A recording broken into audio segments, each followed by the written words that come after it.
The world watches in shock as Russian forces launch a full-scale invasion of Ukraine. As tanks roll across the border, a second invisible war is about to begin. In the first hours of the conflict, a message appears on Twitter. It's from Anonymous. The message is a direct declaration of war. It was not an empty threat. Within minutes, the digital offensive began.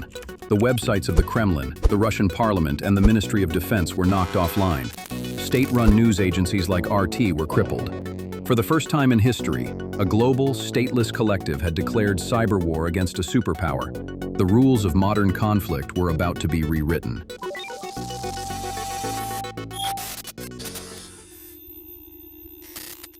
Taking down websites was only the first shot.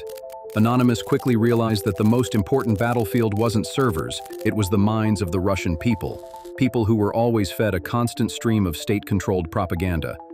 Their new mission was set: pierce the Kremlin's digital Iron Curtain.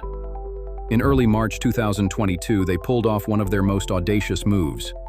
Live broadcasts on Russian state TV channels and streaming services were hijacked. Instead of propaganda, Russian citizens saw the truth of the war. They saw images of bombed cities and a message scrolling across the screen, urging them to oppose the conflict. A digital army was now a broadcaster of forbidden truths, and they were relentless. The tactic was repeated across multiple platforms. Public streaming services, online news sites, and even digital billboards were targeted, all in an effort to bypass state censorship and deliver information directly to the people. The biggest question from these media hacks is how many Russian citizens were actually reached, and did it change any minds? The data is almost impossible to verify. But Anonymous wasn't just interested in sending a message. They wanted to cripple the Russian state from the inside. The next phase of the war would be fought with data, turning Russia's own secrets into a weapon against it. One of the first major targets was Roskomnadzor, Russia's powerful federal agency in charge of monitoring and censoring the media. Hackers breached their network and released hundreds of thousands of internal documents, exposing exactly how the state actively censored news about the war.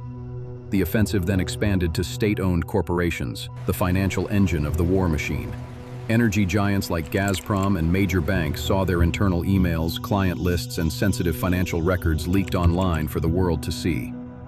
These leaks exposed secret government censorship directives, revealed the personal information of military and intelligence personnel, and created chaos within Russia's corporate and political elite.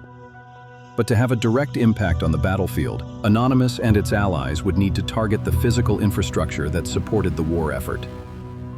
In January 2022, before the full invasion, as Russian forces used Belarus as a staging ground, a group called the Cyber Partisans launched a daring attack.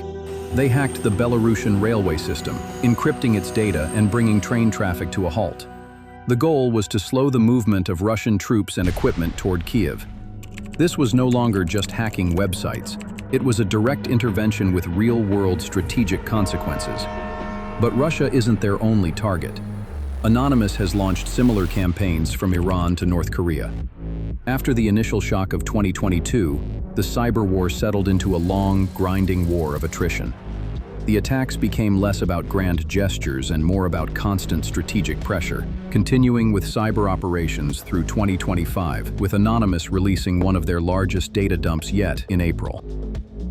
The ability to disrupt a nation's physical infrastructure from a laptop marks a new era, but it also raises a chilling question. What happens when these high-scale cyber attacks are no longer wielded by human activists, but by criminals, or even an autonomous AI? That's a story we'll be investigating very soon. Subscribe so you don't miss out. What the cyber war in Ukraine has revealed is more than just a new tactic. It's a fundamental shift in the nature of global conflict. For the first time in history, a decentralized global collective of citizens has waged a meaningful disruption campaign against a nuclear-armed superpower. This represents a historic transfer of power from centralized governments to the individual. Armed with a keyboard and a cause, hacktivists can now challenge state propaganda, disrupt military logistics, and hold regimes accountable on a global stage. But this new reality is a double-edged sword. If a decentralized group of good actors can do this to a superpower they oppose, what happens when the next globally organized digital army doesn't share the same values? What happens when the ghost in the machine is not on your side?